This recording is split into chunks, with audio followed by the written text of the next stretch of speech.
Olá, meus amigos, que o Eterno abençoe quem for ouvir. Aqui é somente um relato que venho trazer de um sonho.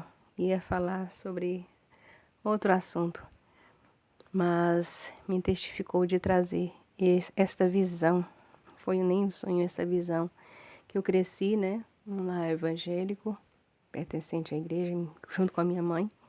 Minha mãe sempre me levava e mesmo quando eu via ela arrumando, eu sempre estava atento para ir com ela.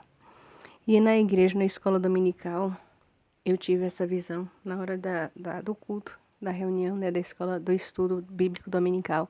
Eu era adolescente, estou quase na casa dos 50, né? Então já faz muito tempo já, mas nunca esqueci. Lembro de cada detalhe dessa visão que tive ali.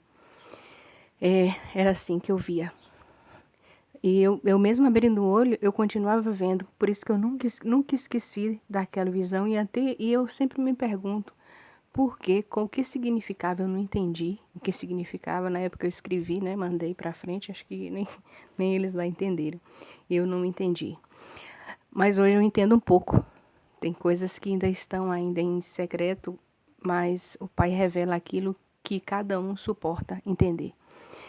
Eu via homens, no sonho eu via vários homens de vários lugares se arrumavam, todo de paletó, gravata, bem vestido, via que eram homens da alta sociedade, com uma aparência de governantes mesmo, vamos se dizer.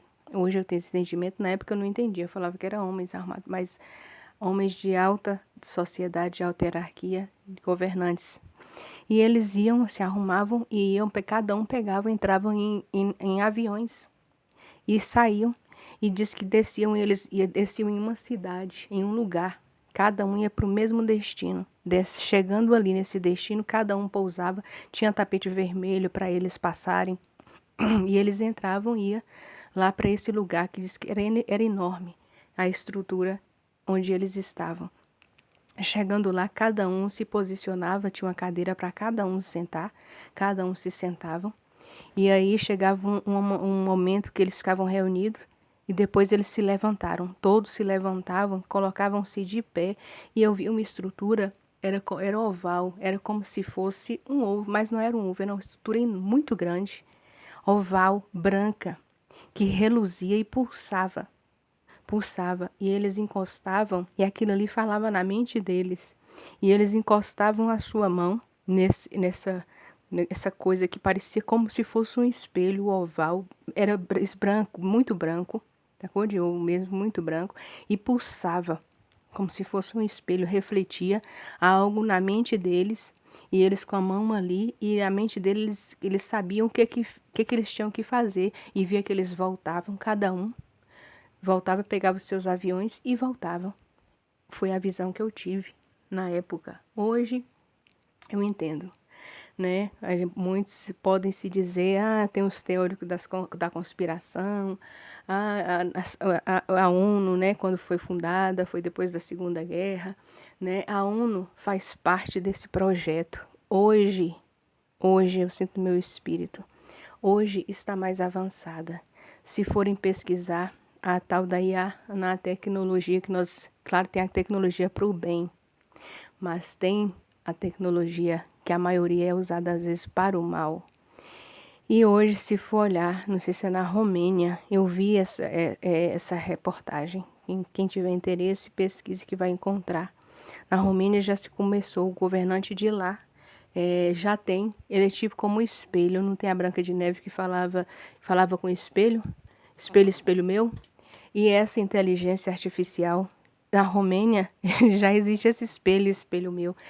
Diz que vai ser um dos conselheiros do governo da Romênia, vai ser essa inteligência artificial que fala o que ele pergunta através de palavras escritas no espelho. Parece que é um sonho, não é? Mas é realidade. É o mundo que nós vivemos. E cada um que for ouvir essa visão, quem sabe o Eterno vai até falar, pode falar, trazer mais discernimento até do que eu estou tendo ou do que eu tenho. Mas é importante que eu nunca esqueci, eu estava nos meus 13 para 14 anos de idade, nunca esqueci essa visão que eu tive. e tenho a convicção, graças ao Pai firmado, e peço ao Pai que a gente não pode desistir, nós que colocando a mão no arado, a gente que segue Ele, que crê nele, a palavra é embutida em nós e nós somos imersos nesse Espírito, nós temos colocado a mão no arado, nós não podemos olhar para trás. Por que quando a gente coloca a mão no arado, não pode olhar para trás? Porque igual o arado era guiado por bois, né? E a pessoa que está ali com a mão no arado tem que ser firme para não errar a carreira. Então, se qualquer vacilo do que está com a mão no arado vira e olha para trás, pode descarrilhar e perder o caminho e perder ali a trilha correta. Então, por isso que nós que estamos com a mão no arado, não podemos olhar para trás. Como diz tantas palavras, quando o Messias sempre avisou, né? O reino dele não é deste mundo. Nós somos um viajante passageiro, um viajante muitas vezes até solitário, porque a multidão, nós somos aqueles que estamos no vale da decisão. Há uma multidão, às vezes, entre nós, e às vezes nós, naquele meio da multidão, a gente se sente fora do contexto, fora das conversas, fora das alegrias de muitos. E a maioria, às vezes, nós somos aquele que está ali, aquele círculo enorme, nós somos aquele pequeno traço que nos sentimos fora daquele círculo. Se você é assim que aqueles que são do Senhor se sentem espalhados sobre este mundo, mas nós temos aquele que se juntando esse monte de risco, se juntando, o Senhor tem um exército. E o exército dele é enorme. Por mais que às vezes a gente não vê, a gente só vê a maioria de muitos indo para a porta larga, porque espaçosa e largo é o caminho que leva à perdição.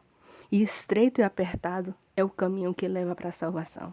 Não é fácil, não é? Mas nós temos que prosseguir por este caminho estreito e apertado, dificultoso, não é?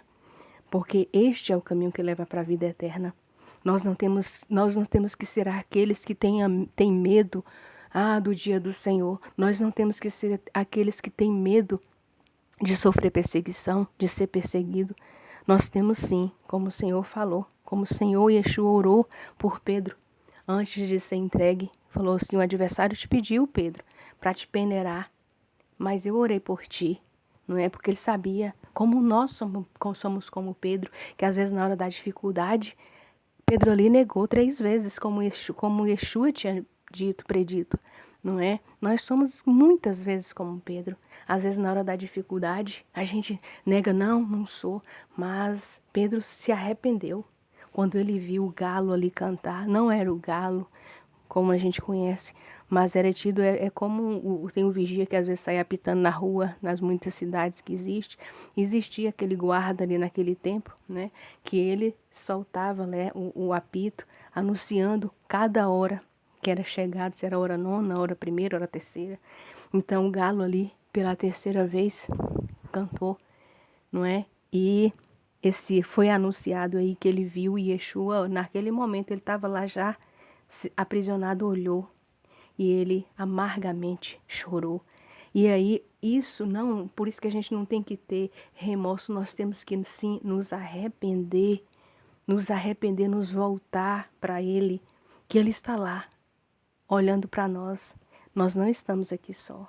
Que nós possamos ser fortes e corajosos. Nós vivemos neste mundo. Este mundo jaz no maligno. Mas toda a terra e toda a plenitude pertence ao Senhor. Todo este mundo, toda essa criação pertence ao Senhor. E esses reinos voltarão a ser do nosso Senhor. E está perto. A cada dia se aproxima. E como está escrito na palavra do Senhor, né? Naquele dia, quando os reinos passarem a ser do nosso Senhor, quem vai desfrutar é nós que nos achamos, às vezes, separados, aqueles que foram rejeitados, aqueles que foram humilhados por amor da palavra do Senhor, daquele que cumpre as leis e os mandamentos, não é? E esse sonho, eu não sei porquê, mas o Senhor tocou em meu coração de relatar e deixar aqui, e que o Senhor possa nos falar, onde às vezes a gente pensa que há pessoas do bem governando, não é? Nós temos que estar aqui. Já houve pessoas governando como já existiu, que nós temos vários exemplos na palavra, né? Já tivemos, mas a cada dia, quando a corrupção aumenta, como nós somos a última geração, nós somos aqueles dos tempos de Noé, tudo está corrupto. A corrupção é generalizada em todos os meios e nós temos que estar aqui no meio desse tempo corrupto, dessa era corrupta. Nós temos que a cada dia nos limpar, nos voltar para o Senhor e confiar, não ter medo. Por quê? Porque às vezes a gente fica com ansiedade do que há de acontecer, do que vai ser, como está escrito em Mateus 24, que é um versículo, né? É sempre novo. Quando a gente, cada dia que lê, é sempre novo. Quando fala assim no 15. Então, quando virem a abominação devastadora, predita pelo profeta Daniel no lugar sagrado, que o leitor entenda a alusão. Será o tempo para quem estiver, aí vai narrando. E aí eu saltando aqui para o final, o 25 fala assim: eu os avisei antecipadamente. O Senhor sempre nos fala antecipadamente. Quem somos nós para que o Senhor se ocupe de nós? Não é? Mas Ele se ocupa. Ele não se preocupa. Então, nós não devemos nos preocupar. Nós devemos nos ocupar em servir Ele, em fazer a vontade dEle, a cumprir a vontade do Pai, porque Ele cumpriu a vontade do Pai. E nós, como filhos, temos que cumprir a vontade do Pai. Filhos obedientes, não é verdade? E aqui fala assim: então, se pessoas lhe disserem, ouçam, ele está no deserto, não vão, ou vejam, ele está escondido em uma sala secreta, não acreditem, pois quando o Filho do Homem vier, será como um relâmpago que sai do leste e se estende até o horizonte a oeste. Onde houver um cadáver, aí se encontrarão os abutres. Aí, só para trazer entendimento, por que ele fala o cadáver?